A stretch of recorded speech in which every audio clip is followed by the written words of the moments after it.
Padre, te damos gracias por tu bendición, por tu palabra, por la oportunidad de alabarte y adorarte, Señor, y ahora para poder tomar tiempo de estudiar tu palabra, Señor. Te rogamos que abras nuestra mente, abras nuestro corazón, que tú ministres, Señor, de acuerdo a tu gracia, de acuerdo a tu bondad, de acuerdo a la necesidad de nuestros corazones, Señor.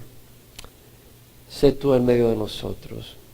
Alimenta a tu pueblo, Señor. Mira la necesidad de tu pueblo. Alimenta, Señor, para guiar, para dirigir, para corregir, para reprender. Ilumina los ojos de nuestros corazones y danos un corazón nuevo y recto, Señor, que te agrade a ti. Padre, te rogamos todo esto con acción de gracias en nombre de Jesús. Amén. Te puedes sentar. Bueno, hace 2000 años nuestro Señor Jesús entró a Jerusalén por última vez con el propósito de dar su vida en la cruz. Fue aclamado con voces de júbilo, recibido con palmas, ponían sus túnicas en el suelo para que Él pudiera caminar sobre ellas, sobre ramas, pusieron sus túnicas sobre la bestia en la que iba montado, y todos conocemos la historia. El capítulo 21 de San Mateo, por ejemplo, o de Mateo, el santo, porque estaba apartado para Cristo como nosotros, no porque por sus propios méritos iba a hacer algo, sino por la sangre de Jesús. Leemos cómo nos narra el apóstol que entra Jesús y cuando va entrando la multitud gritaba: Hosana al Hijo de David, bendito el que viene en nombre del Señor, hosana en las alturas. Lo recibieron con aclamación. Sin embargo, hoy cantábamos una canción donde hablaba cómo iba a venir Jesús de nuevo. Obviamente Jesús va a venir de nuevo, no en la forma que apareció en la canción. Va a venir de nuevo y en el aire lo vamos a encontrar nosotros. Pero en la forma que apareció en la canción va a venir de nuevo, después del arrebatamiento y después de la tribulación. Y eso lo menciona Apocalipsis 19. Donde dice: vi el cielo abierto y aquí un caballo blanco, y el que montaba se llama Fiel y Verdadero, y con justicia juzga y hace la guerra. Sus ojos son una llama de fuego, y sobre su cabeza hay muchas diademas, y tiene un nombre escrito que nadie conoce sino él, y está vestido de un manto empapado en sangre, y su nombre es el Verbo de Dios. Y los ejércitos que están en los cielos, vestidos de lino fino, blanco y limpio, le seguían sobre caballos blancos. De su boca sale una espada afilada para herir con ella a las naciones, y las regirá con vara de hierro. Jesús vino hace 2000 años a Jerusalén y entró con un propósito, y fue de rescatarnos del dominio de las tinieblas y llevarnos al reino de luz. Ese fue el propósito de Dios para nosotros, enviar a su Hijo para que nos rescatara, nos librara del dominio de las tinieblas y nos transportara al reino de su Hijo amado, en quien tenemos redención, el perdón de los pecados. Hemos estado estudiando la oración de Pablo a los Colosenses, capítulo 1, y voy a continuar porque el versículo 13 y 14 da la explicación de por qué vino Jesús. Tal como lo acabo de mencionar, dice: porque Él nos libró del dominio de las tinieblas y nos transportó, nos trasladó al reino de su Hijo amado, en quien tenemos redención, el perdón de los pecados. Haciendo una breve, aquí hay mucho. Voy a terminar la oración de Pablo a los Colosenses, donde habla de los santos en luz. Y quiero hacer referencia a eso como un trampolín para los versículos 13 y 14, porque creo que es importante no olvidar lo que dice Pablo al final cuando dice los santos en luz. Porque el Señor nos vino, la luz del mundo, a iluminar y a sacarnos de las tinieblas. Ese es el propósito de nuestro Señor. En la oración de Pablo vemos como en el capítulo 1 de Colosenses dice: damos gracias a Dios, el Padre de nuestro Señor Jesucristo, orando siempre por vosotros, al oír de vuestra fe en Cristo Jesús y del amor que tenéis por todos los santos. Vimos eso ya varios domingos. Pablo está agradecido en prisión, pero agradecido por la fe viva de los colosenses, una fe que produce un amor verdadero hacia todos los santos, a la iglesia de Dios. Si en tu corazón hay amargura hacia la iglesia, si no hay amor hacia los hermanos, no es una evidencia que conoces al Señor. Una fe verdadera produce amor. Y tú y yo sentimos amor en la iglesia por los hermanos. Sentimos gozo. ¿Por qué? Porque Jesús nos ha rescatado. Hay una fe verdadera. Y Pablo hace referencia cuando dice, y Epafras nos informó acerca de vuestro amor en el Espíritu. No es un amor natural, es un amor sobrenatural. Y vimos como Pablo, en los versículos 9 al 12, eleva esa oración. Dice, por esta razón, también nosotros desde el día que lo supimos no hemos cesado de orar por vosotros y de rogar que seas lleno del conocimiento de su voluntad, en toda sabiduría y comprensión espiritual.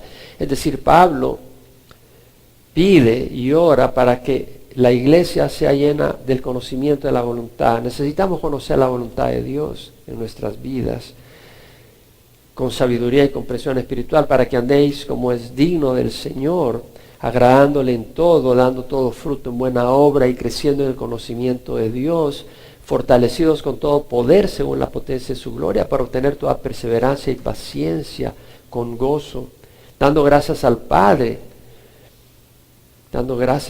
ese corazón agradecido que nos ha capacitado para compartir en la herencia de los santos en luz.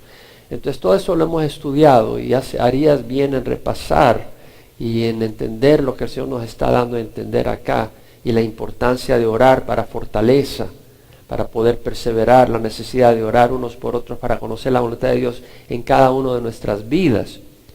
Pero ahora vemos que Pablo dice, y nos ha capacitado, dando gracias al Padre que nos ha capacitado para participar en la herencia.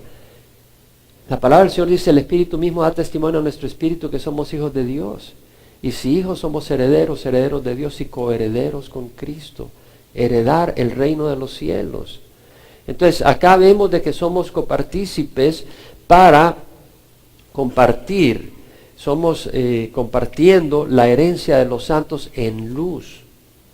Y eso es importante, Pablo, cuando dice los santos en luz. Y quiero traer aquí varias reflexiones. Dios es luz. Por lo tanto, los santos en luz quiere decir, no los que tienen una aureola arriba, eso no es así, sino que aquellos que hemos sido apartados para Dios. Y si estamos siendo apartados para Dios y caminamos con Dios, estamos en su luz.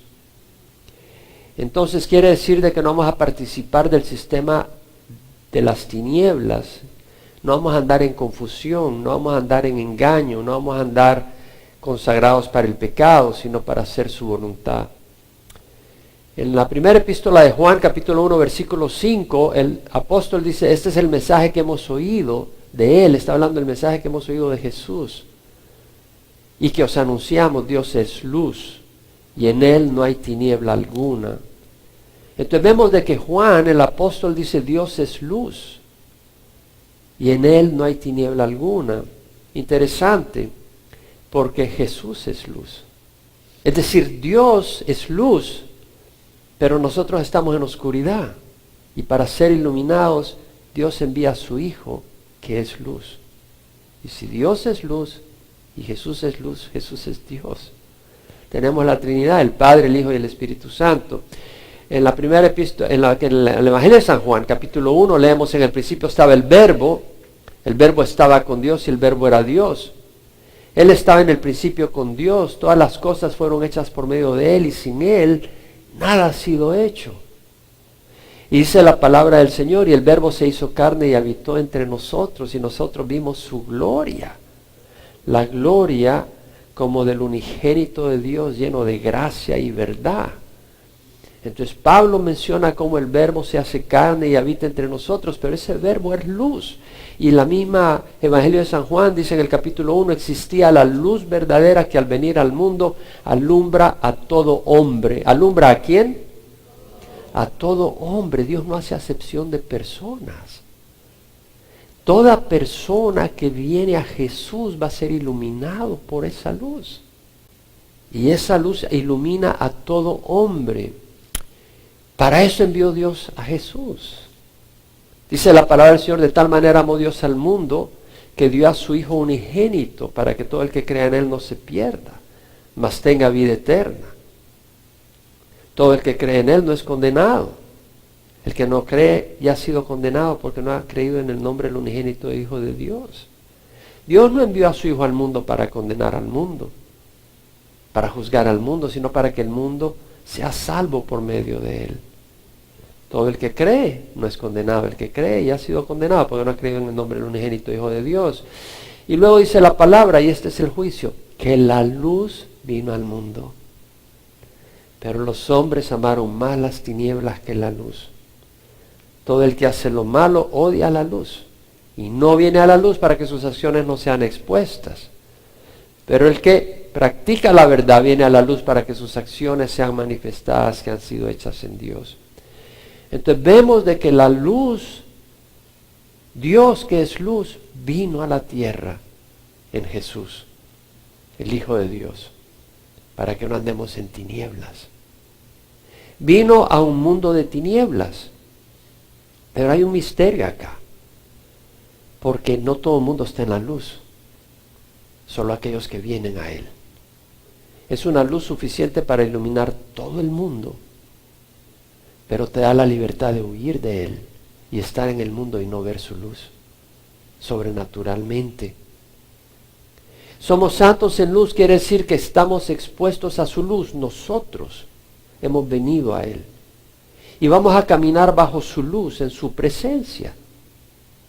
La primera epístola de Juan, capítulo 1, dice Juan: si decimos que tenemos comunión con Él, pero andamos en tinieblas, mentimos y no practicamos la verdad. Mas si andamos en la luz como Él está en la luz, tenemos comunión los unos con los otros, y la sangre de su Hijo nos limpia de todo pecado. Si decimos que tenemos comunión con Él, mas andamos en la oscuridad, mentimos y no practicamos la verdad. Pablo está diciendo y nos ha capacitado para participar en la herencia de los santos en luz. Los que van a recibir la herencia son los santos en luz. Son los que están apartados a Dios en su presencia caminando, quien es luz. Y vamos a estar en su luz. Ahora, si yo digo que conozco al Señor y ando caminando en oscuridad, no tengo comunión con Dios. ¿Cómo puedo estar con Él si estoy en oscuridad? Si Dios no es oscuridad, no hay tiniebla en Él. Entonces, si yo estoy caminando en oscuridad, no estoy con Dios. Y no tengo comunión con Dios. Andar en la luz promueve comunión de unos con otros. Ya leímos la epístola, dice: si decimos que tenemos comunión con Él, pero andamos en tinieblas, mentimos y no practicamos la verdad. Pero si caminamos en la luz, si andamos en la luz tal como Él está en la luz, entonces tenemos comunión unos con otros. ¿Por qué? Si tú estás en la oscuridad, tú vas a tropezar. Y por eso te tropiezas con uno y con el otro. Y andas golpeando a tu hermano y a fulano, te andas dando duro con ellos, porque no ves la luz. Pero si estás caminando en la luz, nos vemos claramente y no nos tropezamos. Caminamos en armonía, porque estamos bajo la luz de Dios. Ahora, el andar en la luz muestra lo que está mal. Si tú entras a un cuarto y lo iluminas, lo vas a poder limpiar, donde está la suciedad. Si no enciendes la luz, ¿cómo vas a limpiar una casa con la luz apagada? ¿Cómo van a entrar a limpiar una casa con la luz apagada? No puede. Cuando yo voy a limpiar algo en mi casa, enciendo la luz. Si no, ¿cómo la voy a poder limpiar? Y no quiere decir que yo la enciendo porque odio mi casa, no. Porque la quiero tener limpia. Entonces nosotros venimos a la luz porque queremos tener limpia esta casa. Y la palabra del Señor dice: si confesamos nuestros pecados, Él es fiel y justo para perdonarnos y limpiarnos de toda iniquidad, de toda injusticia. Entonces, no es que no seamos pecadores, pero venimos a la luz para que nos ilumine y el Señor nos limpie a través de confesarle a Él nuestras fallas y pedirle perdón. La luz ilumina todo, y esa es una gran bendición, porque tenemos corazones engañosos. ¿Quién puede decir amén? Lo tenemos. Y usted dice sí, yo también digo sí, pero a veces no nos damos cuenta de lo engañoso que es nuestro corazón. Tenemos corazones engañosos, hermanos. Entre más camino, más engañoso me doy cuenta que es el corazón. Y necesitamos mucho del Señor. Pero yo pensaba, todos nosotros somos incapacitados espiritualmente. Sin la ayuda del Señor no podemos hacer nada. No tenemos capacidad ni siquiera para ver, pero nosotros no podemos ver el amanecer espiritual sin la ayuda de Dios. Él es el que abre nuestros ojos. Jeremías dice, más engañoso que todo es el corazón y sin remedio.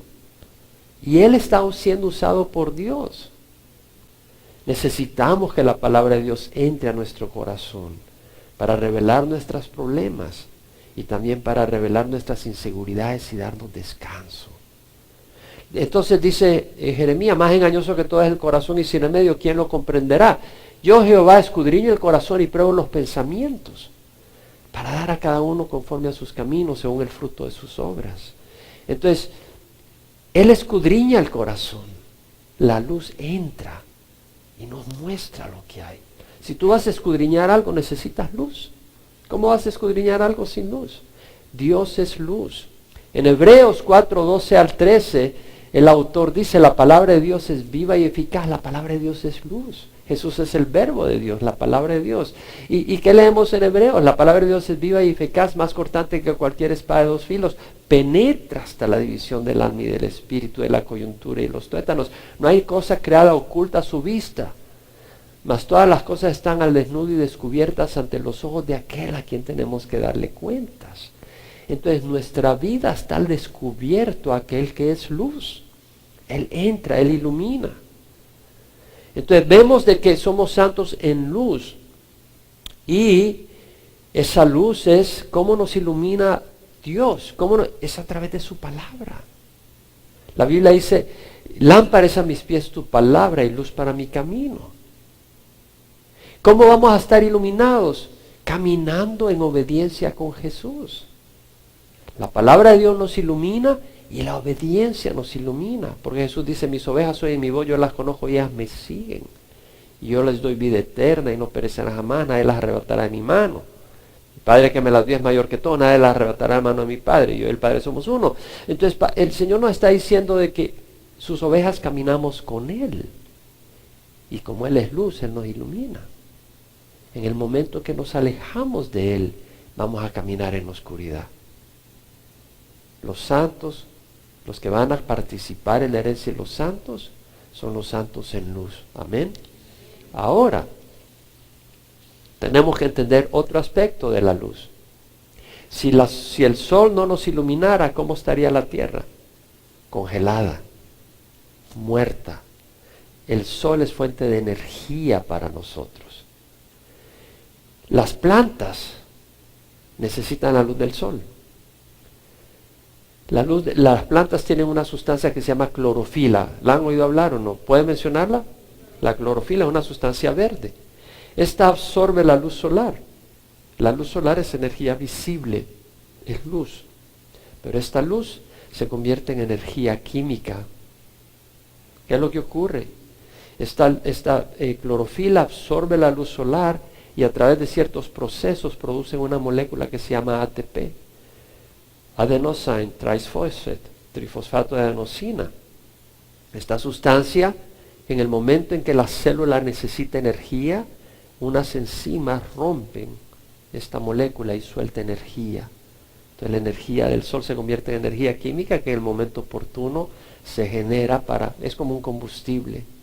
Entonces vemos de que el sol, la luz, es energía que da vida. Jesús dijo, no solo de pan vive el hombre, sino de toda palabra que sale de la boca de Dios. La palabra de Dios es luz y es alimento, es energía, nos da energía para caminar adelante. Primera de Pedro 1:23, el apóstol dice, habéis nacido de nuevo no de una semilla corruptible, sino de una incorruptible, es decir, la palabra de Dios que vive y permanece. En Juan leemos que el apóstol dice, el Espíritu es el que da vida, la carne para nada aprovecha. Las palabras que yo he hablado son espíritu y son vida. La palabra de Dios es vida. Ahora, vamos al versículo 13 y 14, que es para lo que vino Jesús. Dice la palabra de Dios, porque Él nos libró del dominio de las tinieblas y nos trasladó al reino de su Hijo amado, en quien tenemos redención, el perdón de los pecados. Y es acá donde empezamos a reflexionar en algo bien importante. La New King James Version dice, He has delivered us from the power of darkness and conveyed us unto the kingdom of the Son of His love. Él nos ha librado del poder de la oscuridad y nos ha llevado al reino de su, no dice de su Hijo amado, sino del Hijo de su amor. Esa es la palabra que usa, del Hijo de su amor. Es interesante. La New American Standard dice, for He rescued us, Él nos rescató from the domain of darkness, del dominio. El dominio es un lugar que está dominado por una gobernante, por una autoridad. Esa autoridad es Satanás. Él nos libró del dominio de la oscuridad, que es el príncipe de la oscuridad. And transferred us to the kingdom, y nos transfirió al reino of His beloved Son, de su Hijo amado. Pero luego la New American Standard hace una nota y dice, literalmente es the Son of His love, el Hijo de su amor. Llama a Jesús el Hijo de su amor. ¿Qué quiere decir cuando dice Jesús es el Hijo de su amor? Quiere decir de que el amor de Dios lo expresó enviando a su Hijo para salvarnos. Es el Hijo de su amor. En su gran amor nos vio perdidos y Él envió a su Hijo a rescatarnos. Y también quiere decir de que si tú quieres ver el amor, ¿cómo puedo ver el amor personificado? Es en Jesús. Él representa perfectamente en carne y hueso el amor de Dios. 1 Corintios 13, ustedes conocen esa escritura. Si hablara lenguas humanas y angélicas, pero no tengo amor, he llegado a ser como metal que resuena o címbalo que retiñe. Si tuviera el don de profecía y entendiera todo misterio y todo conocimiento y tuviera la fe como para trasladar montañas, pero no tengo amor, nada soy. Dios es amor. Y si no tengo amor, no soy nada. Soy oscuridad. Dios es luz. Dios es amor. Pablo nos enseña lo que es amor. El amor es paciente, es amable, el amor no tiene envidia, el amor no es jactancioso, no es arrogante, no se porta indecorosamente, no busca lo suyo, no se irrita, no toma en cuenta el mal recibido, no se regocija con la injusticia, se alegra con la verdad, todo lo sufre, todo lo cree, todo lo espera, todo lo soporta. El único que representa todo eso es Jesús. De tal manera amó Dios al mundo que dio a su Hijo unigénito. Es el Hijo de su amor. Ahora luego dice, porque Él nos libró del dominio de las tinieblas y nos trasladó al reino de su Hijo amado. ¿Qué quiere decir que nos libró del dominio de las tinieblas? No puedes librar a alguien que está libre. Quiere decir que el mundo está atrapado. El mundo está atrapado en la mentira y en el pecado, en el engaño. Satanás los gobierna. Y en la clase de discipulado hemos estado viendo cómo Satanás atrapa a la gente a través de la mentira. Y cómo Satanás le habla a los hombres, al oído y al corazón. Satanás le habla a los hombres, al oído y al corazón. En Juan 8:44, Jesús hablándole a los judíos que tenían una confrontación ahí, le dice del diablo que fue un homicida desde el principio. A través del engaño que engañó a Eva, son miles de millones de personas las que mueren. Satanás es un homicida. Fue un homicida desde el principio y no se ha mantenido en la verdad porque no hay verdad en él. Cuando habla mentira, habla de su propia naturaleza porque es mentiroso y el padre de la mentira. Satanás es mentiroso. Y es el padre de la mentira. El padre de la mentira quiere decir de que la mentira nace en él. La mentira tiene un origen. Así como el petróleo tiene un origen. Vas al origen de la tierra, a la profundidad de la tierra y sacas el petróleo. ¿Tú quieres sacar mentira? Ahí está en Satanás. Y la mentira crece de él y fluye de él al mundo. Él es el padre de la mentira. Y luego Jesús le dice a los judíos, yo hablo lo que he visto con mi Padre. Vosotros entonces hacéis también lo que oísteis de vuestro Padre. Estábamos viendo ya en 2 domingos en la clase de discipulado cómo estas palabras nos reflejan algo muy importante. Porque dice el Señor, yo hablo lo que he visto con mi Padre. Vosotros hacéis también lo que oísteis de vuestro Padre. Lo que oísteis. Y lo que está diciendo es que los judíos estaban oyendo la voz del diablo. No en forma audible, pero él le habla a los hombres y los motiva a hacer cosas que hacen. Tal vez te motiva a cometer adulterio y destruir el hogar de otra persona. Y tú dices, no, esto fue algo que yo deseo, esa mujer me encanta o ese hombre me fascina y no es Satanás, no. Es Satanás que te está metiendo la semilla poco a poco. Llega un momento donde llevas a cabo ese deseo. O entra celos y resentimiento contra alguien. Y tú dices, no, pero es que alguien te está hablando y te está haciendo ver cosas y te las está poniendo peor para que tú tengas odio contra esa persona. En Juan 8:44 Jesús le dice a los judíos que estaban confrontándoles, soy de vuestro padre el diablo y queréis hacer los deseos de vuestro padre. ¿Qué está diciendo? Que ellos están queriendo hacer no sus deseos. Sí, son sus deseos, pero no se dan cuenta que son deseos que vienen del diablo. Que el diablo lo está estimulando a hacer cosas. El diablo los está provocando a hacer cosas. Sabemos que los creyentes es Dios quien pone en nosotros tanto el querer como el hacer según su beneplácito. Y Satanás hace eso con los no creyentes. Pone en su corazón a hacer cosas. En Juan 10:10, Jesús dice, el ladrón solo viene para robar, matar y destruir. Yo he venido para que tengan vida y la tengan en abundancia. Entonces Jesús está diciendo que el ladrón viene para robar. Robarle la virginidad a una jovencita.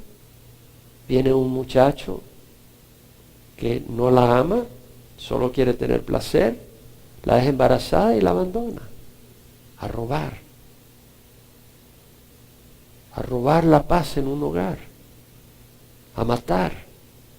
A destruir hogares, a destruir paz, a destruir vidas con drogas, alcohol, pornografía. Pero él está hablando activamente. ABC News del 17 de febrero del 2018 reportaba lo siguiente sobre el joven que mató 17 personas en la escuela secundaria en Florida. Y el artículo decía esto: el joven de 19 años de edad acusado de asesinar a 17 personas y herir a docenas más al abrir fuego el miércoles en la tarde en una escuela secundaria del sur de la Florida, dijo a los investigadores que escuchó voces en su cabeza. Asesinó a 17 personas, docenas de personas heridas, y él dice que oyó voces en su cabeza, no en su oído, pero en su cabeza, que le decían, haz esto. New York Times del 16 de febrero reporta que el joven asesino dijo a los investigadores que fueron demonios quienes le dijeron cómo lanzar la masacre. El Wall Street Journal del 20 de marzo de hace 5 días reportó que Delcy Ortega dijo que su hermana Jocelyn era muy alegre, pero que se puso muy delgada y deprimida unas semanas antes de matar a puñaladas a los 2 niños que cuidaba. Jocelyn Ortega, es niñera en Manhattan, Nueva York, le dijo a su hermana que oyó voces antes de asesinar a los niños. O sea, demonios la oprimieron y la llevaron a depresión. y luego en estado depresivo la motivaron a asesinar a 2 niños. CNN del 21 de marzo, de hace 4 días, reportó sobre Mark Anthony Condit, el joven de 23 años que ha estado poniendo bombas en Austin, Texas. Y que cuando lo estaban acorralando, él se explotó y se mató. Este reporte en CNN anunció que la familia dijo, no teníamos idea de la oscuridad en la que estaba Mark. Nuestra familia es una familia normal, queremos, rezamos y tratamos de inspirar y servir a otros. Tú puedes estar en una familia normal, pero estás en oscuridad. No hay luz. Satanás es el padre de la oscuridad. Pedro nos advierte y dice, sed sobre, estad de espíritu alerta, sed de espíritu sobre, estad alerta. Vuestro adversario, el diablo, anda como león rugiente buscando a quien devorar. Y lo hizo con Judas. En Juan 13:12 leemos que el diablo había puesto en el corazón de Judas Iscariote, hijo de Simón, el que lo entregara. Judas acompañaba a Jesús por 3 años. Andaba a la par de Jesús. Muchos están en la iglesia. Pero aún en la iglesia, Satanás está poniendo ideas en los corazones de los hombres. Y tenemos que cuidarnos. La palabra dice, Él nos libró del dominio de las tinieblas. Satanás ha traído destrucción. Y sigue trayendo destrucción. ¿Cómo? Con engaño. Metiendo duda. ¿Qué pasó en el jardín de Edén? Cuando Dios creó a Adán y lo puso en el jardín de Edén, le dijo, puedes comer de todos los árboles del huerto, menos del árbol del conocimiento del bien y del mal, porque el día que del comas ciertamente morirás. ¿Qué hizo Satanás? La serpiente era más astuta que los demás animales, es decir, Satanás tomó un animal que en ese momento antes de la caída era hermoso y le habló a Eva. Le dijo, con que Dios dice que no puedes comer de ningún árbol del paraíso. Ahí está poniendo mentira, está poniendo duda, está haciéndole pensar que Dios es un tacaño, te quiere ver infeliz y no quieres que comas de ningún árbol del paraíso. Y Eva le dice, no, podemos comer de cualquier árbol menos del que está en el centro, porque el día que de él comas, moriremos. Y Satanás dice, ciertamente no morirás. O se opone a la palabra de Dios. Porque bien sabe Dios que el día que de él comas serán abiertos vuestros ojos. Y seréis como Dios, conociendo el bien y el mal. Entonces vemos que le está ofreciendo a Eva, primero, hacerle pensar que Dios no le quiere dar la abundancia que puede llegar a tener. Y segundo, haciéndole pensar que ella puede ser como Dios. Llegarás a ser como Dios. Llegarás a ser igual a Dios. Ya no necesitas a Dios. Puedes tener el poder de Dios, el conocimiento de Dios. Somos seres humanos, ¿cómo podemos tener conocimiento infinito de Dios? Somos seres humanos, ¿por qué queremos ser más de lo que somos?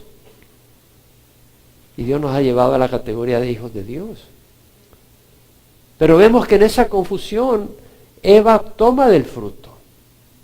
Cuando va el fruto y lo ve que es bueno para comer, es agradable a los ojos y deseable para tener sabiduría, toma del fruto y come y se lo da a su marido.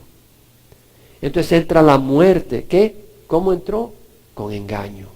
¿Cómo entró? Oponiéndose a la palabra de Dios, diciendo que la palabra de Dios no es cierto. Esa es la manera con que ataca Satanás.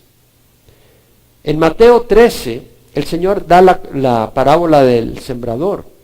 Dice, el sembrador salió a sembrar su semilla. Y una semilla cayó en el camino. Y vinieron las aves del cielo y se la comieron. Otra cayó en pedregales. Y como tenía poca tierra, creció rápido, pero al salir el sol se quemó porque no tenía raíz profunda, hacia la humedad profunda. Y otra cayó entre espinos, y al crecer los espinos la ahogaron y no produjo fruto. Y otra cayó en tierra buena y produjo 100 por 1, 60 por 1, 30 por 1. El que tiene oídos que oiga. Y el Señor le explicó a los apóstoles, cuando le dijeron, explícanos la parábola, le dijo, la semilla es la palabra de Dios.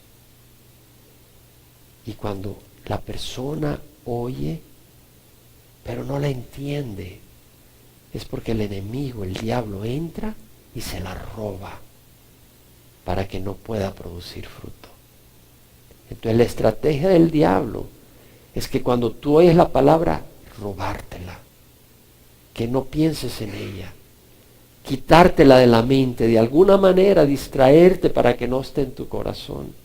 Porque la palabra de Dios es vida, la palabra de Dios es luz, y quiere que estés en oscuridad. Estaba leyendo, porque siempre estoy actualizando mis presentaciones de creacionismo, la definición, óyeme bien, no nos engañemos.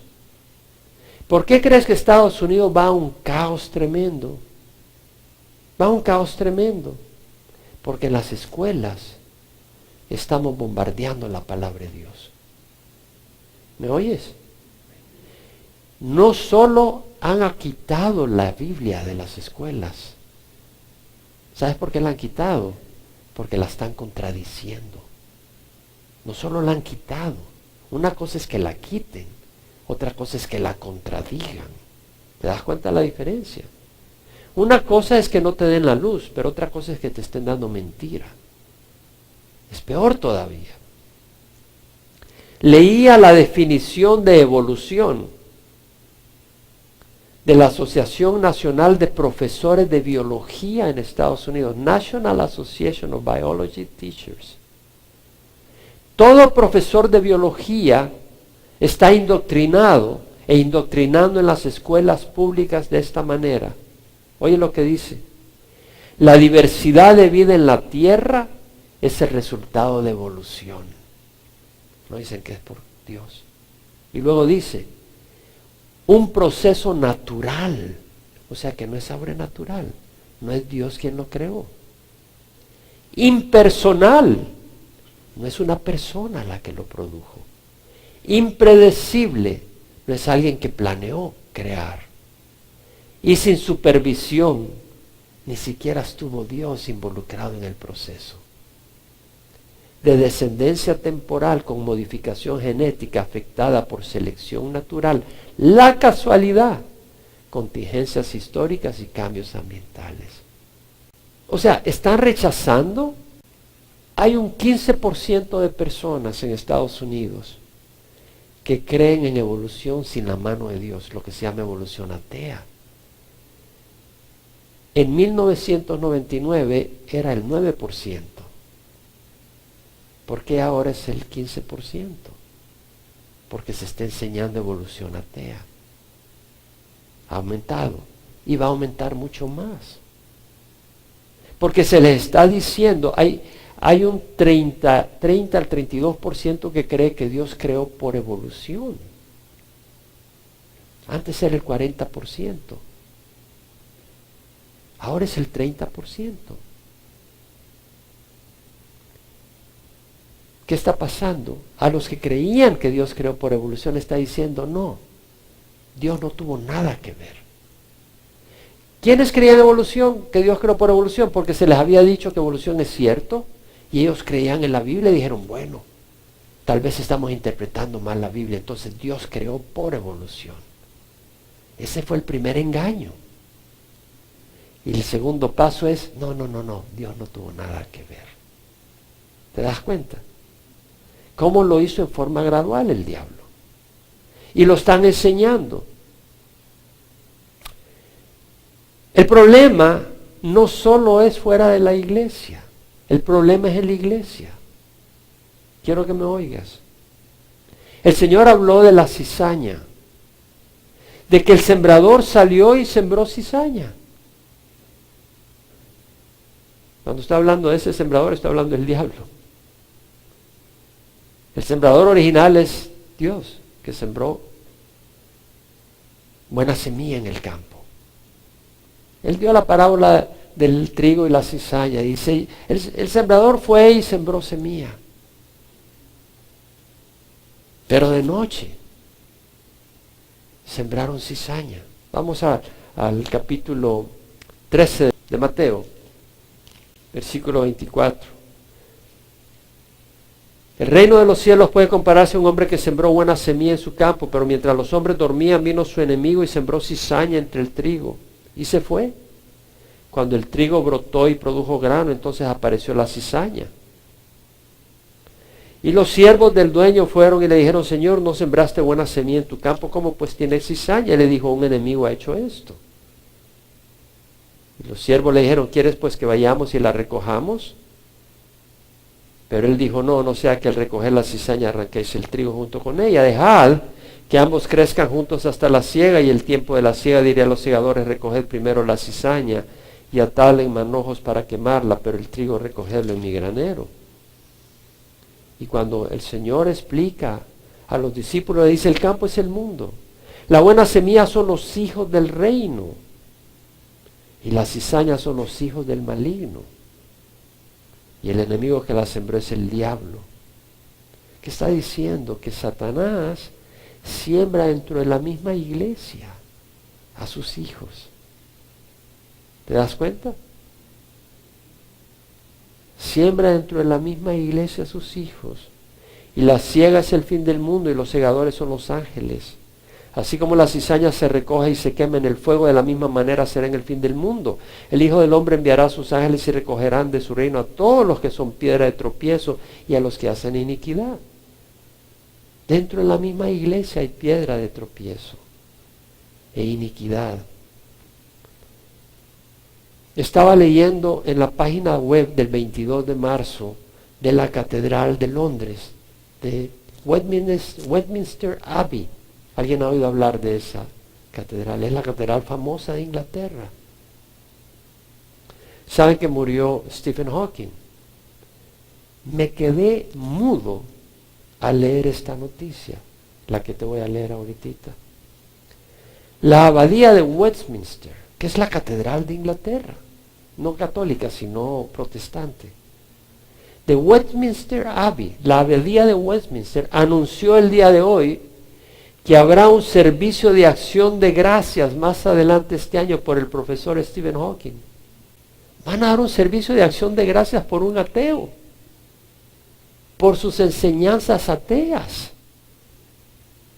Él decía, la religión es para aquellos que tienen miedo a la oscuridad y que Dios no existe.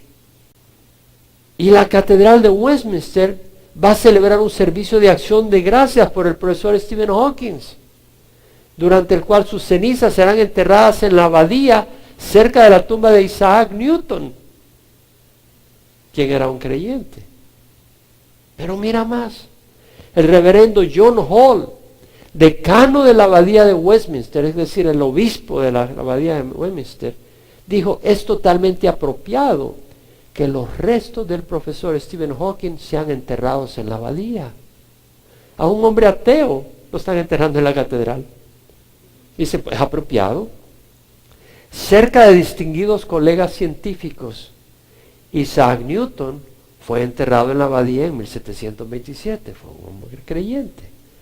Pero ¿sabes a quién más enterraron ahí? Charles Darwin fue enterrado a la par de Isaac Newton.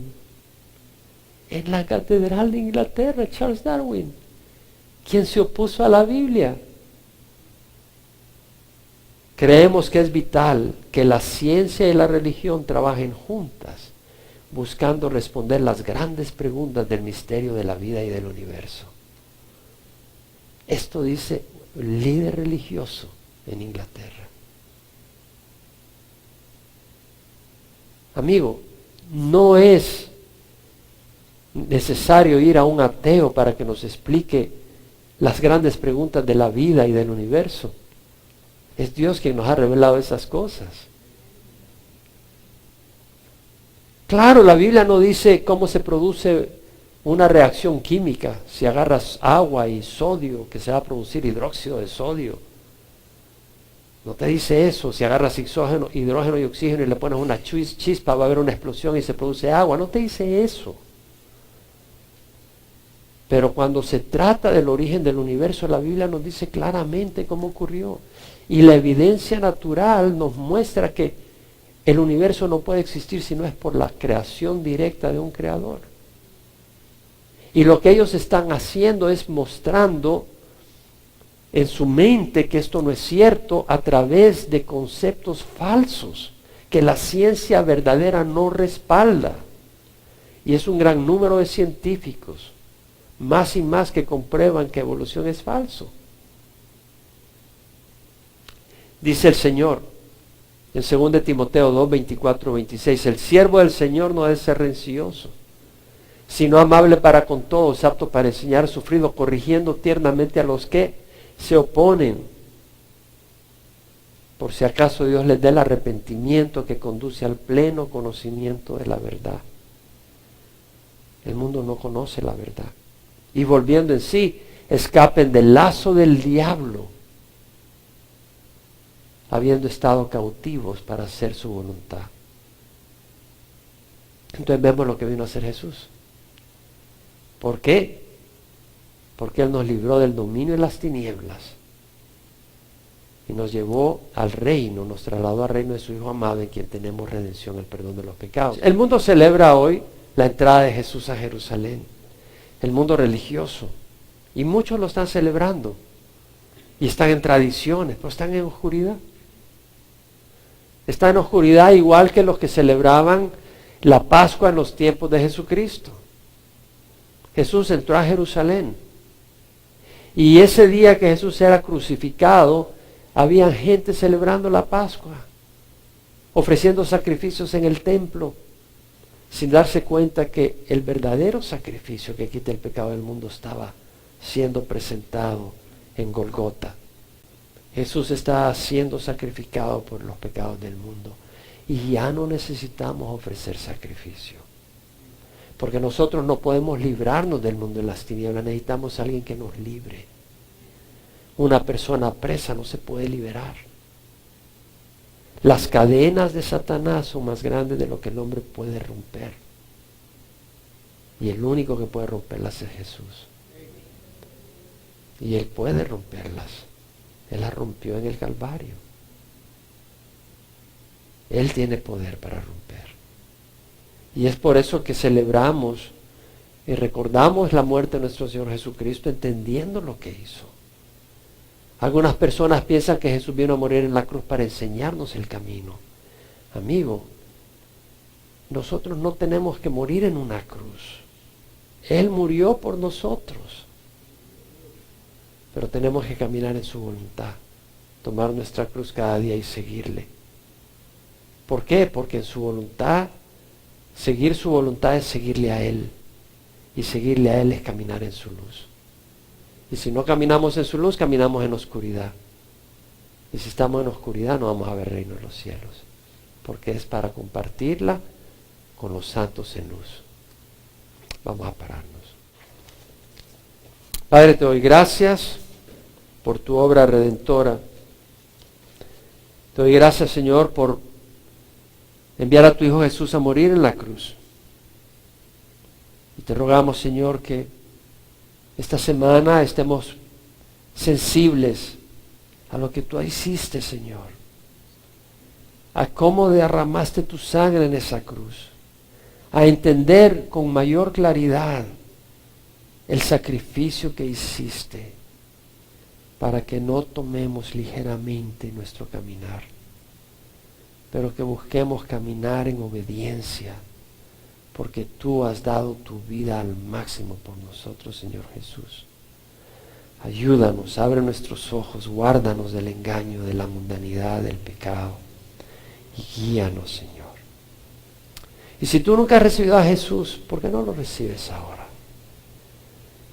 En Jerusalén las multitudes recibieron a Jesús con palmas y gritos de alabanza. ¿Por qué no lo recibes tú en tu corazón? Muchos de la multitud lo recibieron y algunos que lo estaban recibiendo, Hosana, bendito el que viene en nombre del Señor, unos días después estaban diciendo, crucifícale. ¿Por qué? Porque no lo habían recibido de corazón. Se habían dejado llevar por el entusiasmo popular. El entusiasmo religioso no te lleva a Dios. Es Cristo quien te lleva a Dios. Es poner tu fe en Cristo. Recibe a Cristo hoy. Te invito a que lo recibas. Pídele perdón por tus pecados y recíbelo. No confíes en tus obras. Confía en la obra de Jesús en el Calvario. Ora conmigo. Padre, te ruego perdón por mis pecados. Hoy recibo a Jesús como Señor y Salvador de mi vida. Te doy gracias por morir en la cruz. Señor, ayúdame a caminar contigo en nombre de Jesús. Amén.